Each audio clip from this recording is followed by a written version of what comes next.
diz a Bíblia, a virtude e a riqueza de Jó.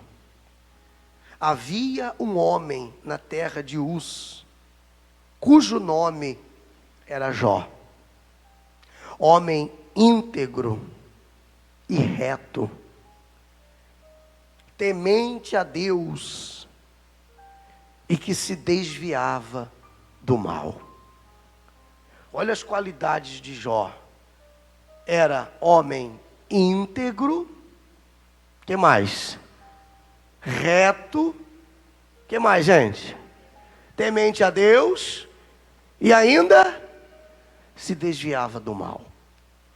E é exatamente estas qualidades que Deus procura, estas virtudes que Deus procura em cada um de nós.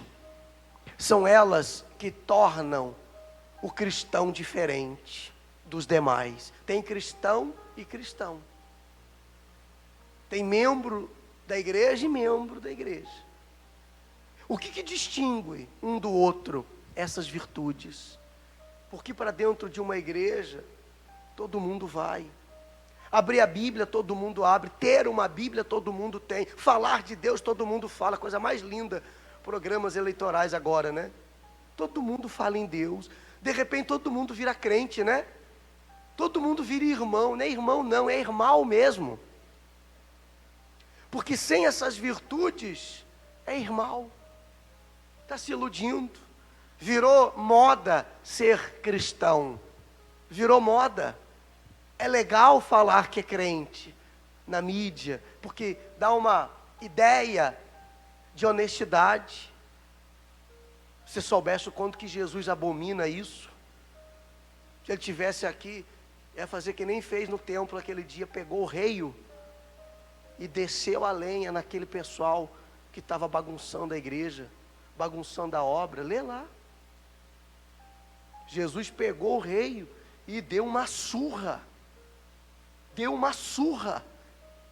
Eu fico imaginando a gente vendo Jesus dando uma surra naquele pessoal que estava bagunçando a igreja. Mas Jesus não é amor, pastor? Jesus não é bonzinho? É. Mas o que irritava ele, e eu acredito que até hoje, porque ele não mudou, é a pessoa que quer passar, quer mostrar uma coisa que ela não é. Olha as virtudes de Jó. Por isso você não pode se enganar ou se iludir com palavras bonitas. Veja o caráter, veja a procedência. Você conhece a árvore pelos frutos. Os frutos dela mostram se a árvore é boa ou má. Homem reto, homem íntegro, temente a Deus e se desviava do mal.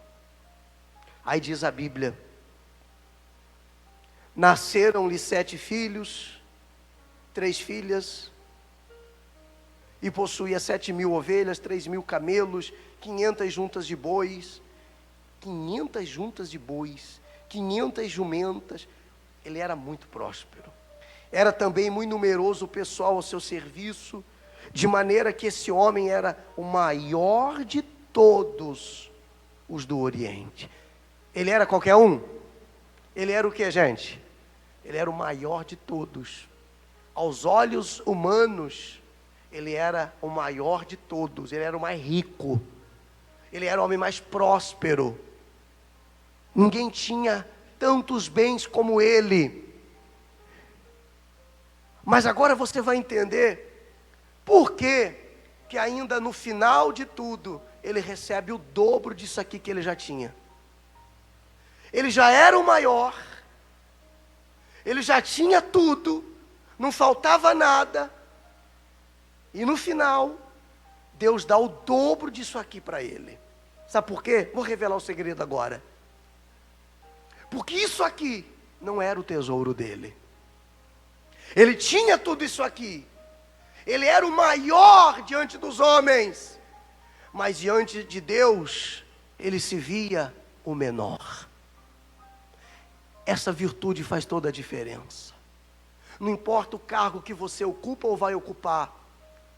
Não importa as pessoas que você tenha a seu dispor. Se você é o maior lá onde você trabalha, ou vai ser o maior, ou deseja ser o maior, porque não está errado você desejar ser grande, porque Deus é grande também, e Ele quer levantar pessoas para glorificar o nome dEle. Agora, pega essa e grava. Se diante dos outros você for o maior, continue sendo diante de Deus o menor, com humildade. Essa é a principal virtude do cristão. Não achar que é alguma coisa, não achar que já sabe de tudo, porque tem um poder, porque tem pessoas, porque tem gente que ela cresce um pouco, conquista alguma coisa pessoal, ela já começa a pensar que pode pisar, esmagar, humilhar todo mundo, e esquece até de quem? Esquece de Deus. A virtude de Jó, uma virtude que eu fico pensando que todos têm que ter, temente a Deus. Ele tinha temor a Deus, ele tinha muitos tesouros, muita riqueza, mas isso aqui não era o tesouro dele. O que era o tesouro de Jó? Olha só, vamos lendo a Bíblia e entendendo e descobrindo. Versículo 4, seus filhos iam às casas um dos outros, faziam banquetes, cada um por sua vez, mandavam convidar as suas 3 irmãs a comerem, beberem com eles. Decorrido o turno de dias de seus banquetes, chamava Jó a seus filhos e os santificava.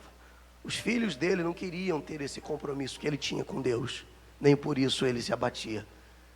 Iam para a bebedeira, para a balada, para a noitada, para a festa.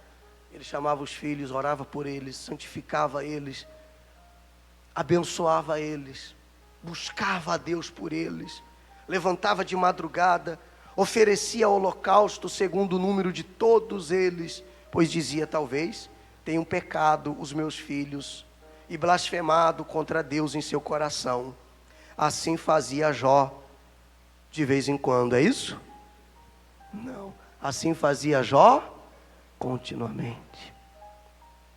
Num dia em que os filhos de Deus vieram apresentar-se perante o Senhor, veio também Satanás entre eles. O diabo está sempre entre, não é? Querendo bagunçar, querendo te atrapalhar, querendo tirar seu foco, querendo sujar seu coração, querendo desviar sua fé. A Bíblia diz que quando Deus reuniu os filhos dele, veio também quem? Satanás. Aí Deus pergunta, diz a Bíblia, perguntou o Senhor a Satanás: de onde vens? Olha de onde que ele vem, pessoal. Satanás respondeu ao Senhor e disse: de rodear a terra. E o quê? E passear por ela. Por onde ele anda? Rodeando e passeando pela terra.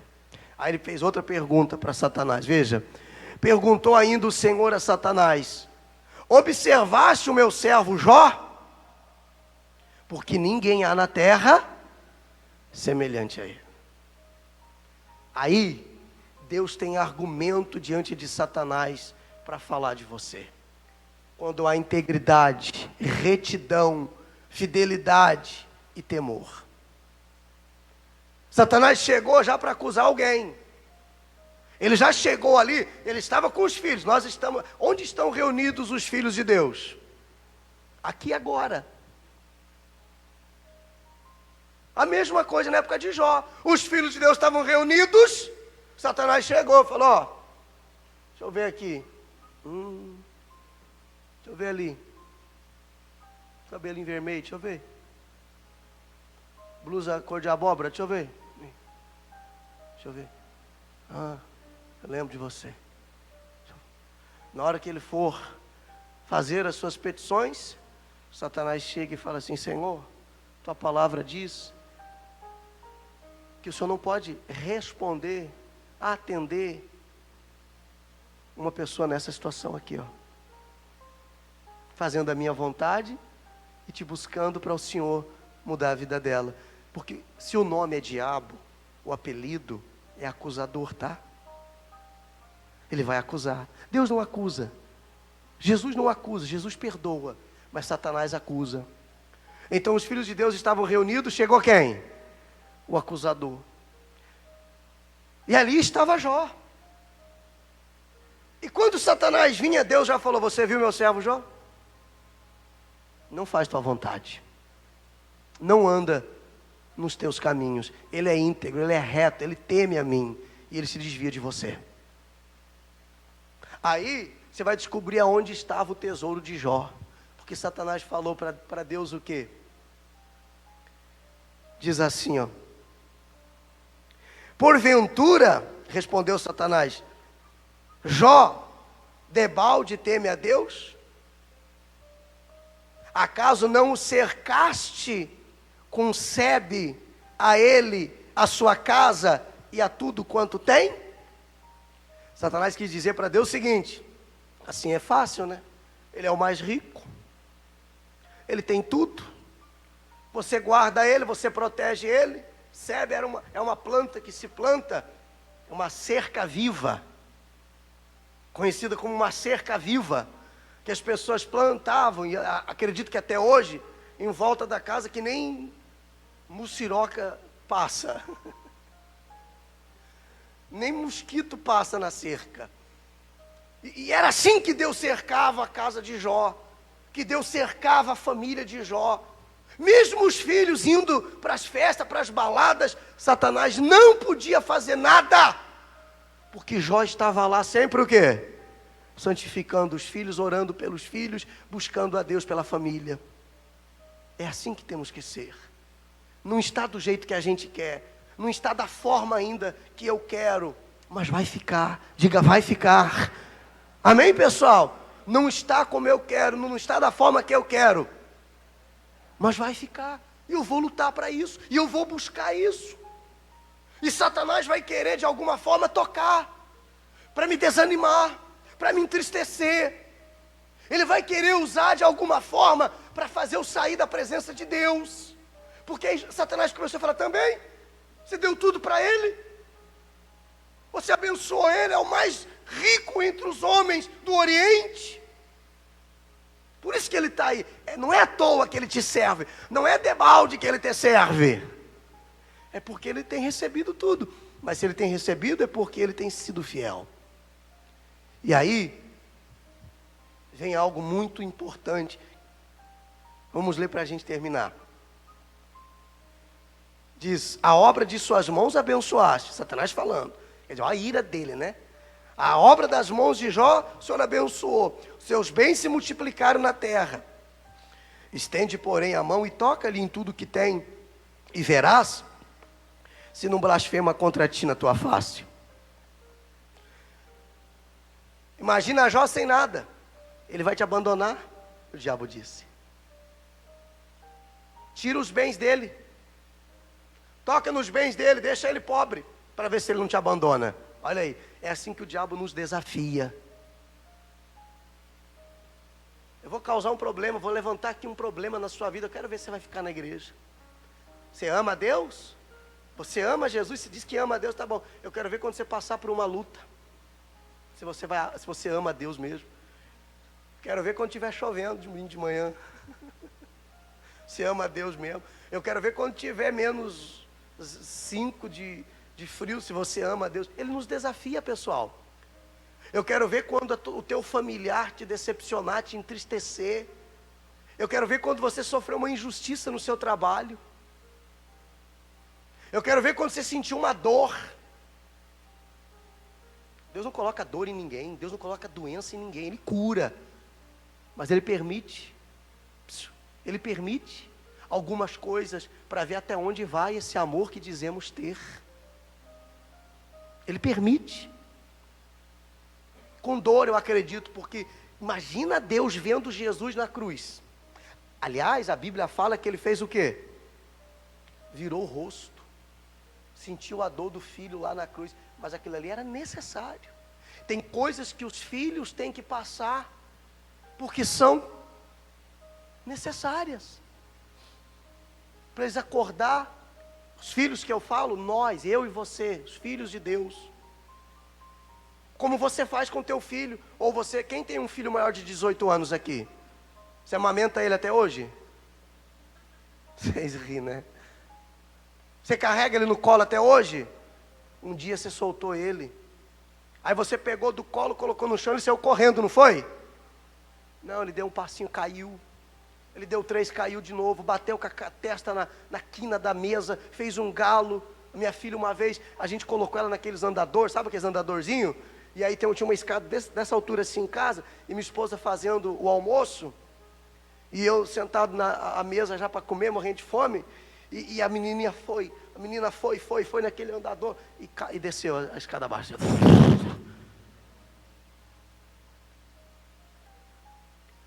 Quando ela chegou lá embaixo, a menina estava roxa. Virou de cabeça. Aí a gente pegou e nunca mais deixou ela andar. Anda aí, Bruna. Vem para cá, filha. Olha lá. Está andando andador até hoje, ó. Não, a gente pegou ela, colocou ela em pé e falou, você vai ter que andar. E ela caiu de novo e bateu a cabeça de novo. E a avó fica, ai meu Deus do céu, e fica atrás. Mas vai ter que andar. São coisas, são feridas, calombos, que são necessários. Senão a gente não aprende. Aí a pessoa cai, bate a cabeça, quebra a cara e acha que Deus abandonou ela. O pai não abandona o filho. Ela foi lá, como diz no Paraná, juntou ela, colocou aqui e continuou fazendo almoço. Limpou a ferida, viu o calão, passou a mentiolate, né? Ele trouxe que ardia pra caramba, hoje ele nem dói mais. E ficou bem, tá aí. Mas se a gente, imagina ter que carregar no colo, porque fiquei com pena, fiquei com dó, para não se machucar. Não dá, pessoal.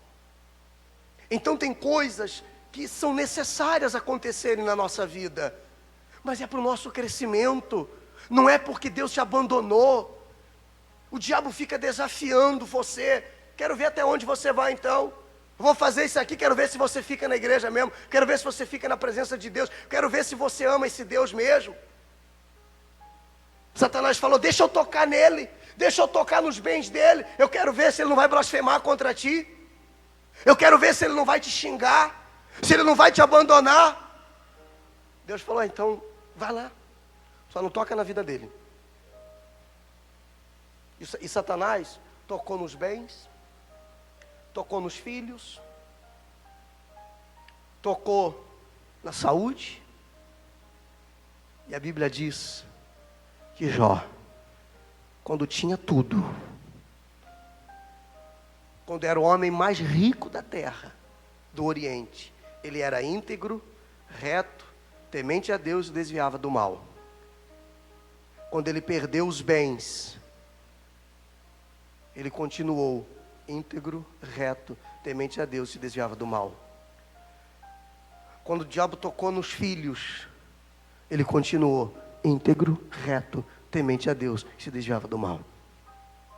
Quando Satanás tocou na saúde, ele continuou o que, a igreja? Íntegro, reto, temente a Deus, se desviava do mal. Sabe o que ele fez? Quebrou Satanás no meio. Porque ele é o meu Deus quando dá tudo certo. Ele continua sendo o meu Deus quando dá tudo errado. Ele é o meu Deus quando tudo está a meu favor. E Ele continua sendo o meu Deus quando tudo vira contra. E você? Quando sofre uma injustiça no trabalho, já volta para casa e o coração faz assim. Não faça isso. Quando teu marido fala coisas que você não gostaria de ouvir, o coração faz assim. Eu sei que ninguém quer passar por isso, mas eu quero te avisar, dona bonitona, que é necessário, que algumas coisas você vai ter que passar, senão você não vai crescer. O apóstolo Paulo fala, quando eu era menino, eu falava como menino. Agora que sou homem, eu tenho que falar como homem. Agora que sou adulto, eu tenho que agir como adulto. Quando você era criança, você agia como criança. Agora que você é adulto, você tem que agir como tal. E tem criança dentro da igreja, há 20 anos, e ainda é criança na fé. Não sei se vocês estão entendendo, pastor. Hoje você cresceu, hoje você sabe. E se não cresceu, é porque na hora de crescer, de aprender, não aprende. Aí vai passar tudo outra vez. Aí vai sofrer tudo de novo. Quem está entendendo? Aí você vai lá no final. A Bíblia diz, não vou ler agora para a gente não demorar, vou encerrar aqui agora, mas está bacana, não está, pessoal? Estou sentindo algo tão forte aqui. Estou sentindo algo tão forte, a presença de Deus tão forte aqui nessa manhã. Sem emoção, sem gritaria, sem estardalhaço. Deus está aqui. Eu estou sentindo tão forte a presença dEle aqui. Quem está sentindo também? Ele está aqui, cuidando de você. Está dizendo para você que foi necessário você passar por essa situação, para você poder ter chegado até aqui. Porque talvez, se não fosse as lutas que você passou, você já teria desgostado da vida. Você sabia que as lutas nos ajudam? Quando a gente está na fé. Então levante a sua cabeça. Você não está sozinha. Você não está sozinho. Amém? Ele recebeu tudo em dobro. Ele foi para a cinza, ele coçava a pele dele com um caco de telha, por causa da lepra. Ele raspava a pele e continuava adorando a Deus. E continuava dizendo, tu és o meu Senhor. Eu nunca estive tão perto de ti como estou agora. Eu nunca senti tanto a sua presença como eu senti agora. Era o que Jó dizia.